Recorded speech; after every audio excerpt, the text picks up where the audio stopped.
fucking movie. What is up, everybody? Welcome back to Macho Movie Madness. Oh, yeah. I'm Brandon, this is Andrew, and this is Warehouse B number 44, and it is Star Hunter.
Here we are with Warehouse B 44, and this is Star Hunter, and wow.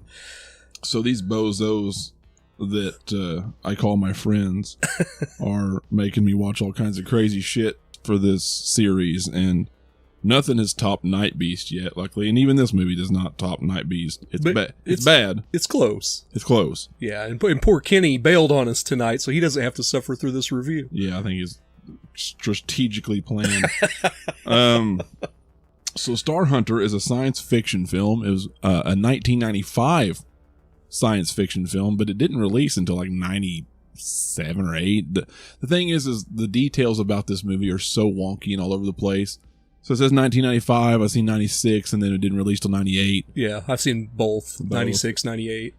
So it's directed by Cole S. McKay and Fred Olen Ray. Fred Olen Ray is a schlock movie legend who has produced over 200 movies, most notably Hollywood Chainsaw Hookers. Oh.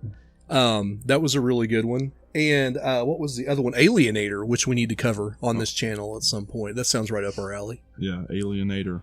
Alienate her? Or you just never know with these movies. The most recognizable face in this movie is Roddy McDowall, who plays Riker, and he is Cornelius in Planet of the Apes, and he's also Peter Vincent in Fright Night, the original Fright Night from the 80s, which is what I know him from the most. Oh, and Zach Ward is the other, the redhead. Farkas. Yeah, Farkas. He's also in Freddy vs. Jason. Yeah. He's the older brother, but Farkas would be like his most notable thing, probably, I believe. Yeah. So, where do we go from here? With the plot, I guess. The plot. We go with the plot. Well, because there's no budget. It's about 9 minutes long. It's not super long. But there's no budget and no box office. I think it was straight to video. Mm-hmm. Very 90s. It's very 90s. I have seen worse. Yeah. I wasn't super mad like leaving this. But you're just like, ugh. Yeah, this movie, before we get into it, I had never heard of, and one day it was the morning after we'd seen one of my favorite bands in like a big city, and I turned on the TV while my wife was like in the shower, and this was on the Comet channel, of all things. Yeah. And I caught it like, well, the hunter's doing all of his hunting through the city. I didn't get to watch all of it, like, I got to figure out what that is, because that was so bad. Yeah. I have to see the entire thing. Yeah. But that's kind of why we're doing that here tonight. I'm like, I have to share this with somebody. Yeah, this is how we know Andrew's a psychopath. This is so bad. I have to see the whole thing. Right. And share it with the world. So basically, I've got the plot right here. I can read unless you want to try it. Yeah, let's do that. It might be quicker if we just do that. You've basically got like two aliens, and one is the lure and one is the hunter. Yeah. They escape a prison. Yeah, they escape a prison, and they land in, it doesn't really say what city, it's just an urban setting. There's a tracker that's following them that's used very little in the story, but basically you have these kids after a high school football game, and like the van they're in breaks down in a bad part of town, and they seek refuge in this apartment with this guy, Roddy McDowall's character, what do you say, Riker? Riker, I believe, yeah. And it turns out that he's the lure, and they're trying to get trophies, and him and this Star Hunter Yeah. And it's basically Predator in an urban setting, but not as good as like Predator 2. Yeah, no. Yeah, it's just this big game. And it was obviously a time where computer stuff was, games and stuff was taken off, and they really tried to make a video game type deal out of it, I feel like. Yeah, what Sega, it reminds me of like some Sega system. Yeah, it's like you took Hackers and Predator and you rolled them into one. A little bit. Or something, like the movie Hackers. God, that was bad too. But they basically put this force field up around the city so they can't escape, and then they just hunt them. Chaos ensues. They get weapons, guns, and all kinds of crazy shit to just try and defend themselves, and they do a piss poor job. The one girl has a rifle. It's got a fairly big clip on it, but she must have fired that thing 20 times without reloading. I don't know. The acting, of course, was atrocious. Yeah. Obviously, Roddy McDowall was the best thing in this movie as far as acting goes. And you could tell he was phoning it in. Oh, 100%. It's almost like they had one day with Roddy McDowall. I'm sure they're like, we need to get all your dialogue in. He must have been just like short on work, and then like it called in a favor. Like they called in a favor, and he's like, "Fuck, no one will see this." Right. And just a couple guys doing a stupid B channel. Yeah, fuck it, I'll do it.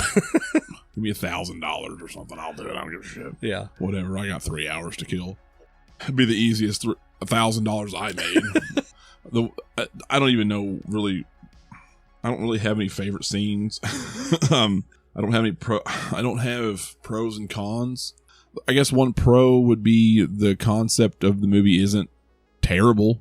Yeah. I guess like the idea behind the movie is not really terrible. Yeah. But it's just obviously not executed well because it's a low budget film and it's terrible. I mean, it's, what do you got? I mean, what can you do? Yeah. I thought the production value was pretty decent. I mean, there's some decent shots with, they use shadows a lot. Yeah, there's lighting, good lighting and smoke. Yeah, just some of the shots growing up in the 90s and seeing a bunch of like family movies and kid movies and like just TV stuff. Like a lot of the teenager scenes seem like a show, like a TV show. Yeah. Like a teen TV show. Yeah. There's a scene where the tracker gets in Farkas's body, and Zach Ward in this movie, he's either stoned or completely possessed in this movie. Yeah. So he's like totally not himself in this, but in this, he's talking to one, I think it's Pitchell is the name of the guy, and the guy's like, "We're dying here, man." Just the delivery of the dialogue and the acting in this thing. I thought Zach Ward was probably, aside from Roddy McDowall, probably the best in the movie. Maybe the girl who played Carrie, who I looked her up and she was in some soap operas like All My Children and stuff like that. Rebecca Buddig. Yeah.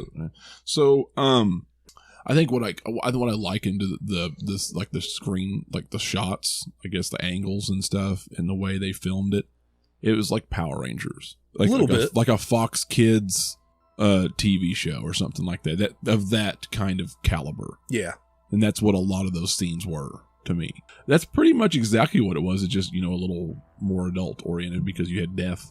Yeah. Dude just like the one with that scene where he broke in and just like grabbed the woman and snapped her neck real quick, and that was it. Yeah. Just like out of the blue. Yeah.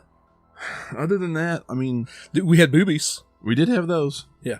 And that's at least a star. Yeah, I was thinking at least half star to a star. Yeah, half star to a star, right there. I know I rated Nghtbeast really, really bad, and it is terrible. This one seems like it's a little bit more. It's better. It's better done. A little more production value. The production value is better, but at the same time, it's kind of forgettable. Yeah. There's not enough that's funny because it's so bad, but it's not enough. It's not like Samurai Cop where you can just watch it and have fun with it. It's not that fun. Right. But yeah, that's kind of where I'm at on it. There are some things about it I liked. I was doing a little bit of research, and the Star Hunter itself was actually, that getup was actually left over from Masters of the Universe. Uh-huh. So if you've seen that Dolph Lundgren movie, it was the character of Saurod that Skeletor just vaporizes. And they actually repurposed that for this, I guess. Oh, cool. There's a scene, I marked it down here, about 31 minutes in, right before the force field hits, where they do a close-up of the Star Hunter. And there's too much light, And you can actually see it's a Caucasian guy. You can see his chin and his neck. It's like they didn't even attempt to put a scuba suit on him or body paint or anything to darken him out. Yeah. we ain't got time for that shit. We have time and money. Yeah. We are down to our last dollar. We don't have enough for body paint. I think it's funny here. Like, there's not a lot of information on this movie. I think it's funny just trying to wiki it here. And there's a, your different categories or whatever here. You get your drop down tabs of information. You got production, you got reception, home release. It's, I guess, in 2020 November, it was made available on Amazon Prime. You can watch this free on Tubi. Yeah. It's probably on YouTube. Yeah, probably that on Tubi. Yeah. The reception is this movie has no score on Rotten Tomatoes. It also received 1 star from Creature Feature, which liked the movie's premise but called its execution hokey and amateurish. Moria gave the movie a rating of 0. I love the production notes on this too. Fred Olen Ray reshot half an hour of the film for $11,000. So we at least got it more of $11,000 for the budget. It's almost the production cost of Nghtbeast right there. Second production note, Stella Stevens, which was Miss March, was proud of having worked with Roddy McDowall. Like, who fucking put that in there? Right. Like, Stella has been said that she loved working with Roddy McDowall. What a peach. Somebody who worked on this movie, probably. Yeah, probably. And then they just go into Wiki and edit that. Yeah. Well, this needs some production notes. That's literally 2 sentences of production. That's it. That's all. This poor movie. I don't know what else you could say. I think if you like 90s hokey movies and you just are one of those people who have to just check out all the bad shit, then you can check this out. It's not going to be the worst thing you've ever seen. I think if you are not into that at all and you don't want to waste your time, don't waste your time. Yeah. Just don't waste your time. Like I said, unless you enjoy all this bad shit, this Warehouse B type stuff, then go right ahead. What do you want to score this thing? So we scored Nghtbeast a 2. We scored Leprechaun a 2. I would probably watch this before I watch Leprechaun again, honestly. They're both a couple of nothing burgers when you look at them. They are. They're those movies that just kind of are what they are, and you're like, I'm not mad, but I'm not happy. Yeah. And I just don't. You catch it once every like 15 years, and you're like, okay. Okay, yeah, this existed. I might watch Leprechaun over this. And I know we also graded Leprechaun a 2 because it's a better movie than Nghtbeast, but it's just such a boring ass forgetful movie. Right. It's just nothing to it. The kills were lame. Obviously his makeup's great and Jennifer Aniston's hot, but that's it. Yeah. It's not a great movie. Nghtbeast was probably I scored Nghtbeast too high. But it was terrible. I remember at the time we scored Leprechaun, the scale was different. I grade these differently depending on what we have to work with. This is a better movie than Nghtbeast, just like Leprechaun was. It's also forgettable, just like Leprechaun was. So probably a 2. It would have to be a 2. Which is one more point than apparently these people gave it. So. Yeah, you know what? We're at least better than Goria or whatever, Oria or what was it? Moria? I don't know what Moria is. Whatever Moria is. And, we gave it 2 more points than Rotten Tomatoes. So we have a score. Yeah. 2 out of 5. Would not bang. Would not bang. I wouldn't bang with your dick. Yeah, it's not good, guys. It's not good. But if I had to choose between this and Nghtbeast, I would choose this. Yeah, I would be kind of torn because I get some masochistic fun out of Nghtbeast. Yeah, so. You would. Again, psychopath. Yeah, anything else you want to say? Do you want to mention anything special about this one? No, I think we pretty well covered it. I mean, I kind of have a little bit of fun with it. And it's one of those I could watch every few years and just get a chuckle out of it. But no, that's about it. I just had more fun with other things like Chud and some of the other shit we watched. I've just had more fun with, even when they're bad. Hands of Steel, Samurai Cop, stuff like that is at least bad fun. This is just kind of is what it is. And it's, but there's nothing really that sets it apart. It's just kind of a Predator knockoff with a little bit more of a modern 90s Fox Kids vibe. And it's just, I'll watch the Power Rangers again. At 36 years old to do that. At least that's supposed to be cheesy.